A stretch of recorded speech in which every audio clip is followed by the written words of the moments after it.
Alright folks, this is Sean McVeigh, Sean's Outdoor Adventures. I have a box for the brand new Sanlida Dragon X7, folks. The Dragon X7. I'm going to just show you what this is. It's another one of Sanlida's new bows. They reached out to me and said, would you check out our new bow and make a video? And I said, absolutely. One of the reasons why I was excited to have an opportunity is because I have a couple people locally who want to learn how to do archery and bow hunting, and this gives me an opportunity. I could pass this on to one of them and get them into archery. So you get this bow case, and let's see what we got here.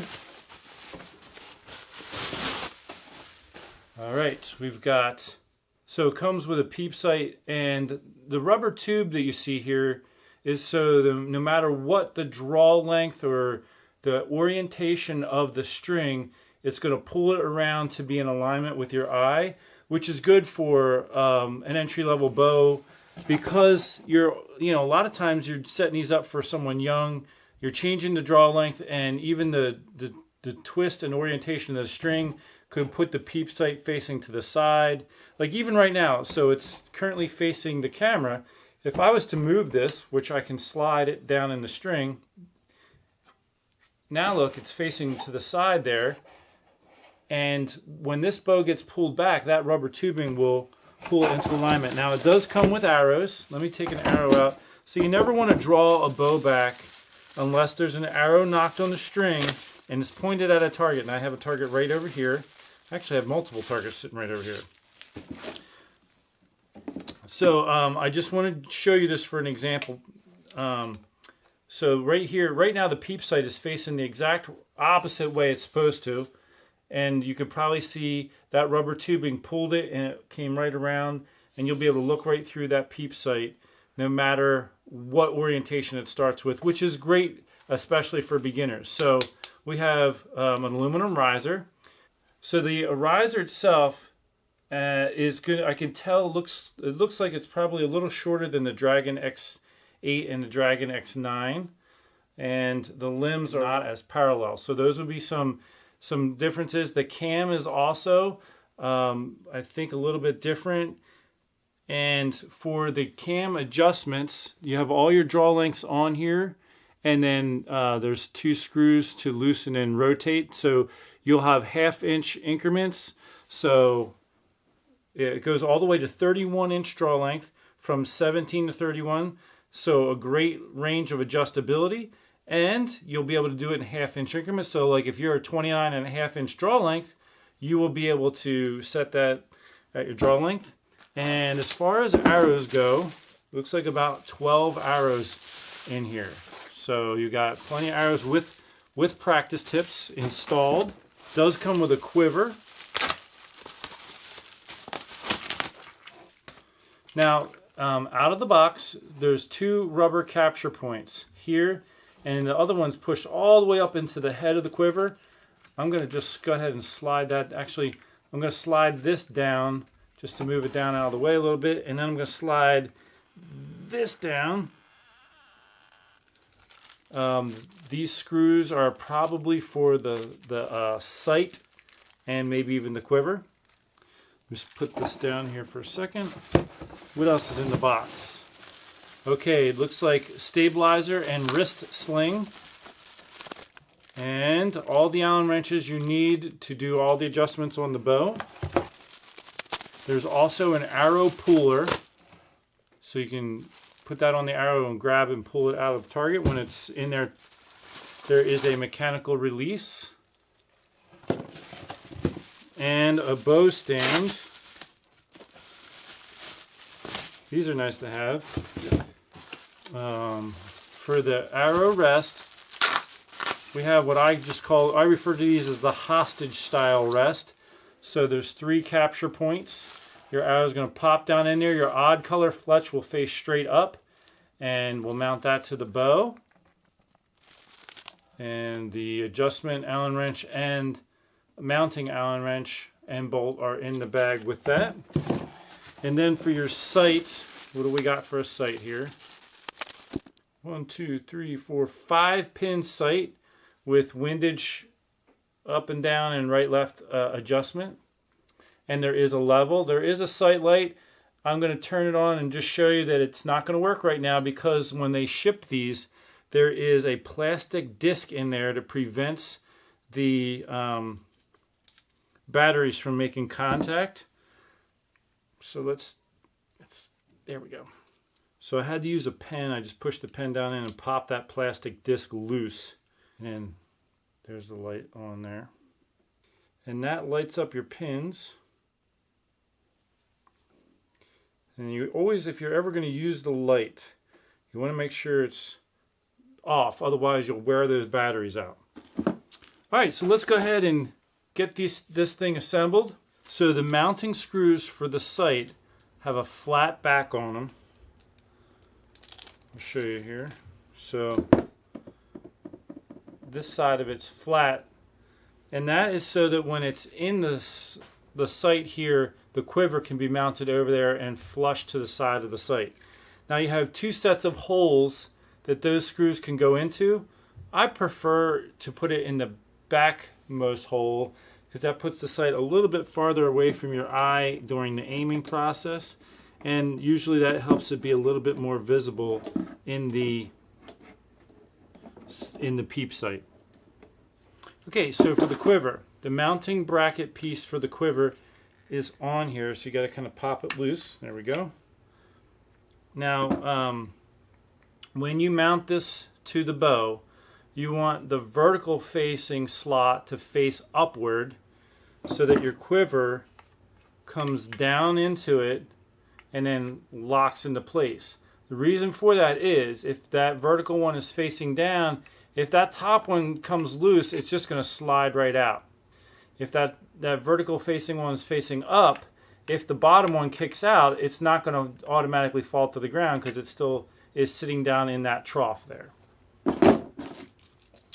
Okay, so for the mounting bracket, the slots that the quiver is going to go into are facing toward that side, the string side of the bow. You can see it mounted on there.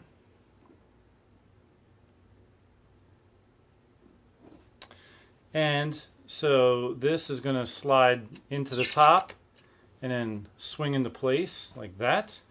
Then you can take arrows, put them in the quiver. Now one thing I'm happy to see, I had recommended to Sanlida to make a stiffer rubber for their quiver, and they have done that. And I can already feel it's holding the arrows in better than the rubber they had previously used when making their quivers. So that's good news. So just as an example, the quiver, you can kind of see they're going in a little bit firmer, not knocking out real easily. The rubber that they had previously used was a little too soft, and so the arrows came out pretty kind of easily. So there you have the quiver loaded with arrows. Now I'm actually going to take the quiver off for a second to give me access to get this arrow rest on. Now there's 2 bolt holes in the riser for the arrow rest. There's only 1 bolt. You only need 1, but if you do have 2 bolts to hold the rest on, it just helps to keep that rest square from pivoting. There is a washer. You're going to put the washer onto the bolt that you're going to use to mount this to, and you're going to mount this on the same side that the quiver is mounted on. I'm going to use my frontmost bolt hole. So there's 2 bolt holes. I'm using the one toward the front there. And when you do this, you want to try to look at the line of this here and make sure that it's square, it's plumb. Let me get the bolt or the Allen wrench I need to tighten this up. Now another thing you want to do when you're installing this is you want to look and make sure that the rest itself is far enough back that you can make right to left adjustments as needed and it's not hitting the riser of the bow. So I'm going to eyeball it and just give myself a little bit of space right there. And because I have this other bolt hole here, I can see right through that and see that it's my rest is set square because it's perfect, a perfect sight right through. I can see right through, see that I got that square. Now as I look at the arrow rest, out of the box I can see that the arrow rest is that way too far. It's going to need to be adjusted that way. So be aware of that when you buy a bow like this. Sometimes because of packaging and the fit in the packages, they don't have it already centered for you right out of the package because of, like, this could stick out too far of the side of the package in the shipping of it and put a hole in the side of the box depending on how it's being shipped. So things like that can factor into the placement of these when you get them. So just know that you're going to have to make some adjustments. Now, so the arrow rest is on. One thing you can do to, set this, again, we're going to have the odd color fletch facing upward. I'm looking at it from the side. It's fairly square this way. If it's pointed too far like up, then you can move the arrow rest down. There's a screw in this slot right here. You put it all the way down in there and tighten and loosen that. Then you can move the rest up or down. So if your arrow was sitting like pointed up, you can move the arrow rest down to make it more square. Now I like to look at, it's called the burger hole, which is the hole that the bolts go through. And I like to have the arrow basically blocking your view of the burger hole. So you just want to see the burger hole slightly above or below, if anything at all. And so I like the way that's looking, so that's good. I've already adjusted my right to left. Now one thing you can do is hold the bow like this.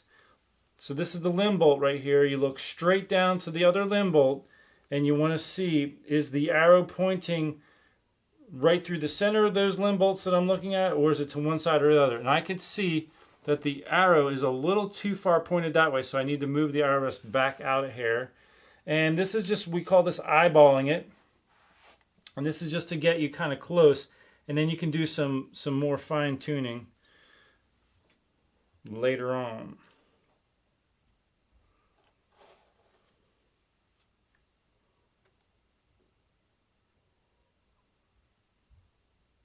Okay, that's looking pretty good. Okay, so that's a good starting point. There we have all that. Can put the quiver back on. So here is your Dragon X7. Let me turn the light on over by my archery target so I can see, and we'll take a shot. All right, so I also noticed as I was getting the release, I put the stabilizer and wrist sling on. All right, so this is set at 27-inch draw length right now. The draw weight is probably like 30, maybe out of the box. And felt good. I mean, obviously it's low poundage right now, but I like it for the value and getting somebody started in archery. It's a nice little package. And I did not put the bow stand on, so it's just a matter of clips on the limb there. Let's see here. And I'll have to pop the quiver off, or at least into that position while I go grab the arrows. But there you have the Dragon X7, folks. I grabbed a Dragon X9 real quick. The riser is definitely longer on the Dragon X9 than the Dragon X7. Let's see, what's the axle to axle length look like?